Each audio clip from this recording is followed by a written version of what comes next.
30 years after democracy, descendants of different groupings remain disenfranchised.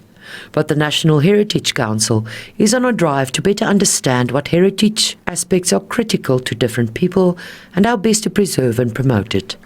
Through Indigenous knowledge seminars, it wants to gather first-hand information from groupings and assist in bridging the divides that were created long ago.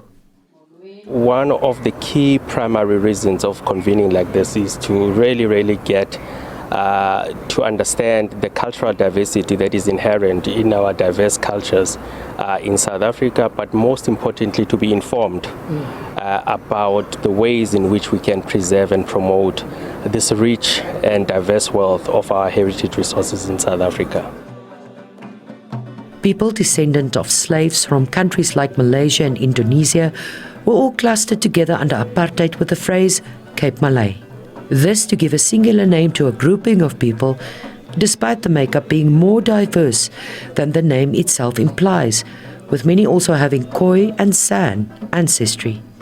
Today, more than 2 million people are considered as Cape Malay slave descendants. I think the history and heritage and culture of 2 million people, I think it's quite important for South Africa.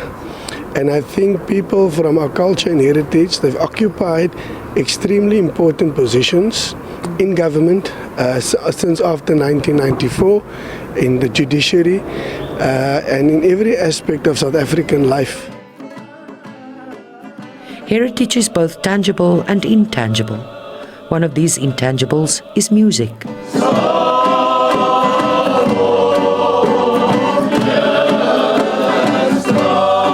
The Cape Malay choirs are an institution, especially in Cape Town.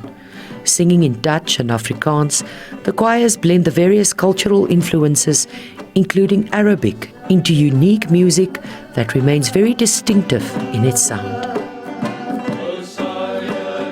Recently we ended off our competition where we invited the ambassador of Netherlands and the ambassador of Malaysia and the ambassador of Indonesia. And these people were at our competition and they were not aware that this exists in Cape Town, that this rich culture that is entrenched in their countries, it's being upheld in Cape Town. So song is important, and our people are a joyous people. We love singing, we love making harmonies, and uneducated in music. Most of us not having any musical background behind us, but yet we have huge universities in South Africa that is doing thesis now on Cape Malay music and on Guma music. Representatives of the Khoi communities also gave presentations on the importance of Indigenous peoples and heritage.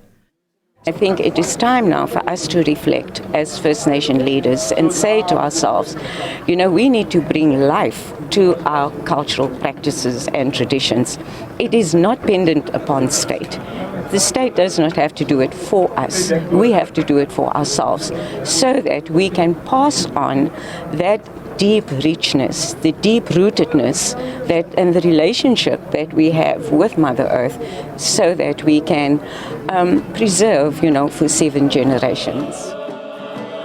The National Heritage Council says it hopes the engagement could lead to inform how policies are put together on safeguarding of Indigenous heritage. Mariska Botha, SABC News, Cape Town.